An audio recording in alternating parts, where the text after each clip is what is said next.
Hello everyone and welcome to Russia But Really. Today we're taking a 4-hour train ride from Moscow to Nizhny Novgorod, a city that is around 800 years old. Nizhny Novgorod, which literally translates to Lower Newtown, is located at the confluence of the Volga and Oka rivers. The city has just over 1.2 million residents and is sometimes referred to as Russia's third capital.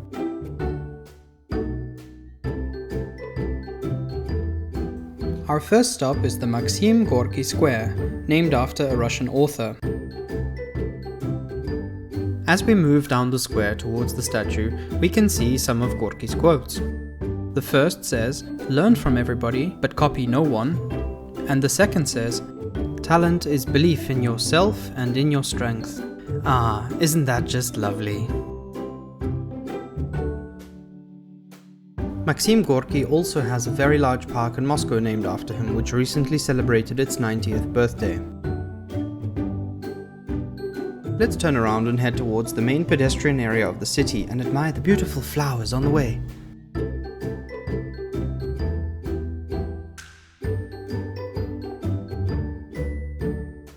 We've now arrived at Bolshaya Bakrovskaya Street, the main pedestrian street in Nizhny Novgorod.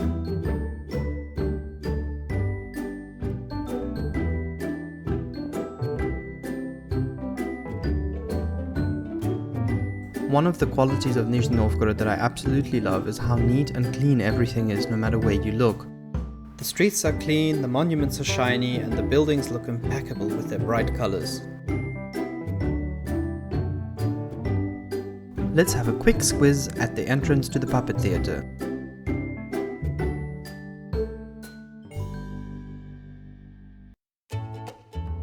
Pay attention to just how many statues and monuments you can see all over the city about all kinds of things. Here is a fine example. If you're into butcher's knives or slotted spoons, Nizhny Novgorod has a statue for you. Anyway, culinary distractions aside, let's move on. This incredible fairy tale castle-like thing is actually a bank. It's been used as the Nizhny Novgorod branch of the Russian State Bank since its construction. Legend has it that when Tsar Nicholas II visited the bank, he slipped on the steps on the way in. Being quite a superstitious man, he saw this as a sign of very bad things to come. And didn't they just? We can have a quick rest at the 24-hour bar, or head over to the dark side to enjoy a lovely grilled shawarma, or sit down with a lovely cup of coffee. Now that we're refreshed and ready to go, let's pass this beautiful green building, which I can't find more information about, and past this weird little gingerbread man statue, and here we are at the theatre. Following the seeming tradition of overcomplicating very long names, the full name of this theatre is quite a mouthful, and it's the most recent of the 14 names it's ever had. And here we have the fabulous Funny Goat, the name of a festival that takes place here once every 2 years. And here we have a photographer with his camera and his faithful friend. At the end of the walking street we come to the city's first ever fountain. As you can see, it has a very enthusiastic light display. The rest of the trees in the park, however, are covered with much gentler visual experiences, and you can also see the Kremlin from here, which so happens to be our next stop. The Nizhny Novgorod Kremlin is more than 500 years old and is on the site of an even older wooden fortress. There are 5 gates and 13 towers along the Kremlin walls. The total length of the walls is around 2 kilometers. The walls were recently opened to the public and now you can walk the entire length of them. Within the walls, as you'd expect to see, you can find many churches, official buildings, the occasional cannon and things like that, but recently the city's been planting many trees and making parks and playgrounds, and pretty much just a whole lot more recreational space. Walking along the walls like this is not only quite a workout, but it also gives you a very interesting view of the city, and helps distract you from the reminder that you're not nearly as fit as you should be.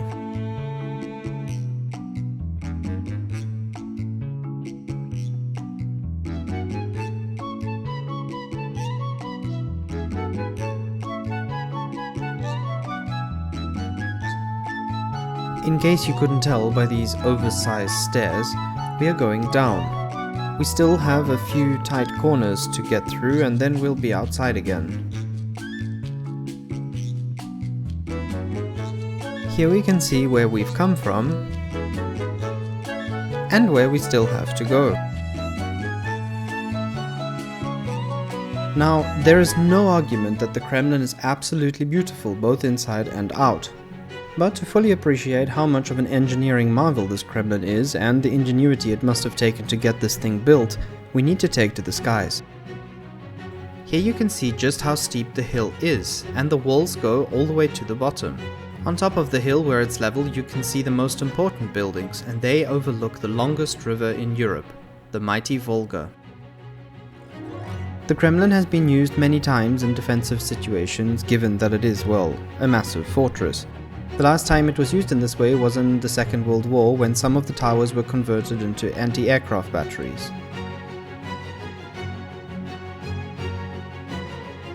As you can see, enormous effort has been put in to keep the grounds within the Kremlin safe from intruders.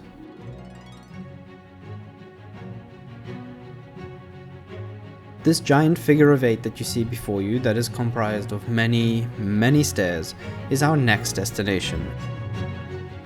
These are the Chkalov stairs, and no, I didn't miss a vowel, that's the name of a Russian aviator. The staircase is the longest in Russia with 560 steps if you count all of them, but if you count from bottom to top on the right only, it's 442.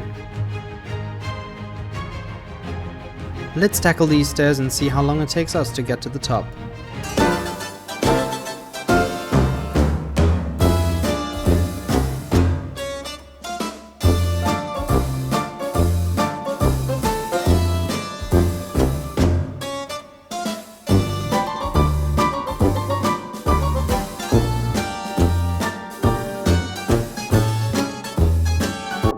Yeah, as I was saying about fitness, etc., we won't go into details, we'll be busy with this for a while, so let's go talk about something else, shall we? Here you can see the Oka merging with the Volga River and get a better idea of just how much water is on the move. Fellow travelers, we are around 40 seconds into our ascent and we are being swamped by an armada of youths. Just another reminder about age and fitness and things like that. Let's get back in the sky quickly. We are looking eastward over the lower embankment along the Volga River. In the distance we can see the city of Bor. It is connected to Nizhny Novgorod with a cable car system which we will ride a bit later. It's a minute in and the flotilla is still taunting us with their energy and youthful ways. And look at this one gallivanting down the stairs, and I bet he's gonna turn around and run back up too. We're back in the air again and we're looking south, the very general direction of the Oka River's source. Near the riverbank lies the Annunciation Monastery with various churches and chapels on its grounds. I guess you could say we've made some kind of progress. We're now at the bottom of the figure of 8. I prefer left to right, so we're going left. I think we need to speed this up. We get the point. We're walking.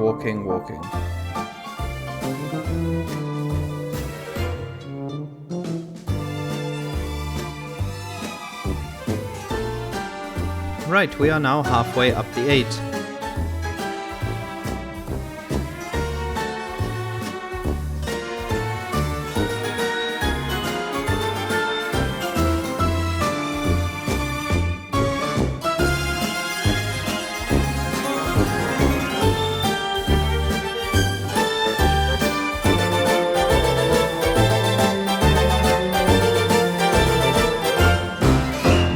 Right, we've done it, and I hope you enjoyed the climb. We have been rewarded with a wonderful view of the Volga River and out into the beyond.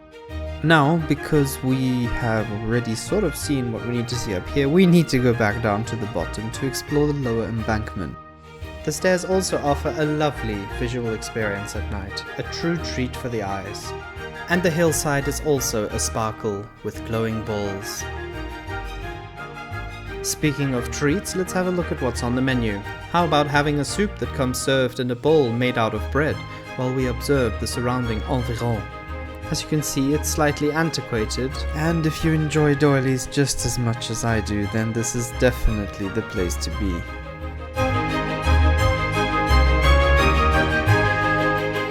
Okay, quickly, time for whatever this is.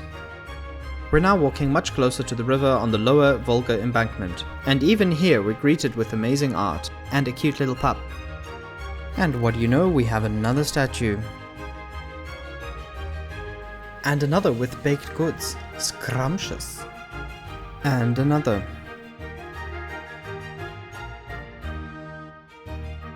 The architecture on the street is wonderful, and there are plenty of things to keep you entertained on the way, especially if you're into live, laugh, love. That reminds me, I forgot to show you this sculpture inside the Kremlin, honoring the tireless work of liquid vessels that carry our hot beverages. Now I hope you're ready for one of my absolute favorites of this city. Enjoy!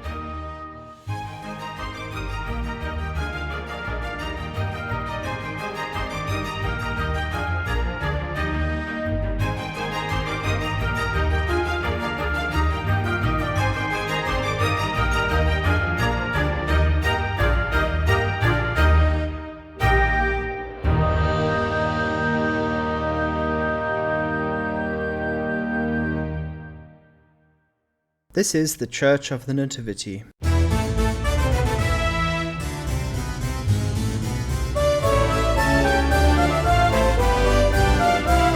Now I couldn't think of a better way to present this incredible church to you without such a dramatic introduction, because, well, it's simply stunning, and without a doubt one of my favorite buildings in Russia. This church is absolutely gorgeous inside and out.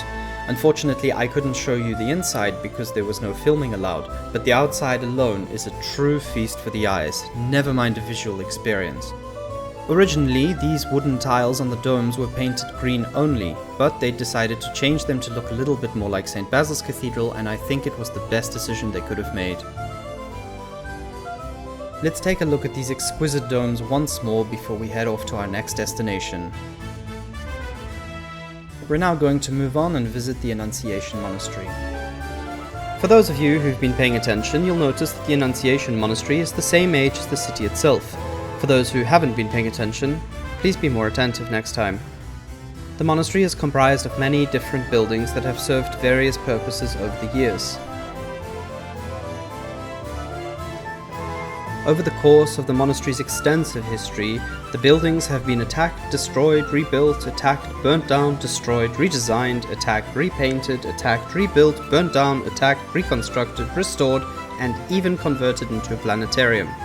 And it wasn't until 2005 that the monastery was finally restored to its former glory.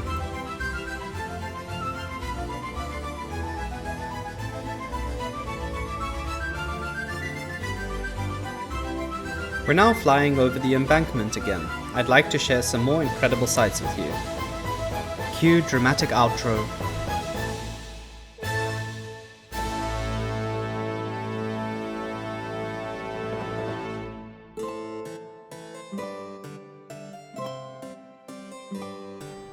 Of course, I am aware that the video is playing backwards. This was intentional, believe it or not.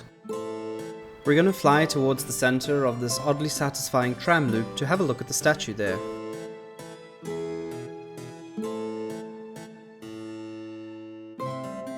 If this statue looks familiar, it's because it's exactly the same as the statue that sits outside St. Basils Cathedral in Moscow. It represents another complicated part of Russia's history, but we're not going into that now. We're going to go and visit the church behind it instead. Set against the background of the imposing Kremlin walls and towers, this church is quite beautiful on the outside. It also has stained glass windows, which is very unusual for Russian Orthodox churches. But inside is where we'll find the real beauty.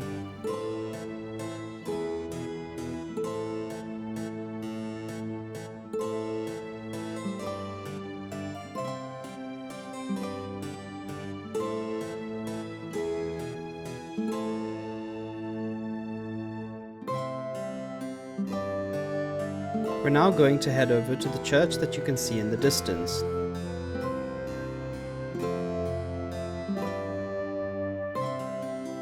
This is a prime example of a typical Russian Orthodox church. Take a look inside.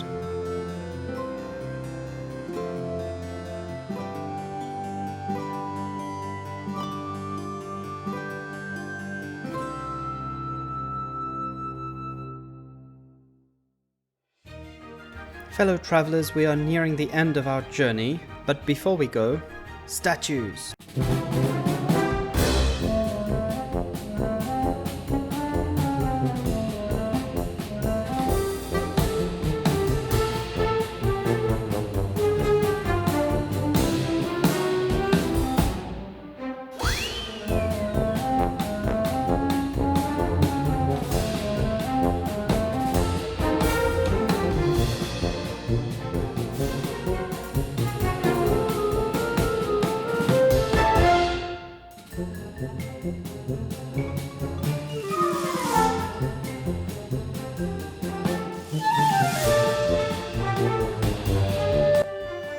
One last thing that I forgot to mention, and to be honest I couldn't be bothered to go back and edit the whole video again. We came across this little cafe restaurant type thing in the center of the city somewhere, and there they had this idea where you pin your receipt onto a world map to show where you come from.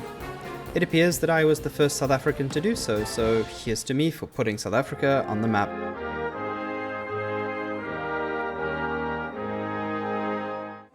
This is by far one of my favorite cities in Russia, and if you ever visit, you need to come and see Nizhny Novgorod for yourself, because there is simply so much to do and see, it is just mind-blowing.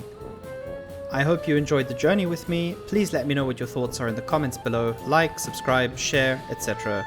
До свидания.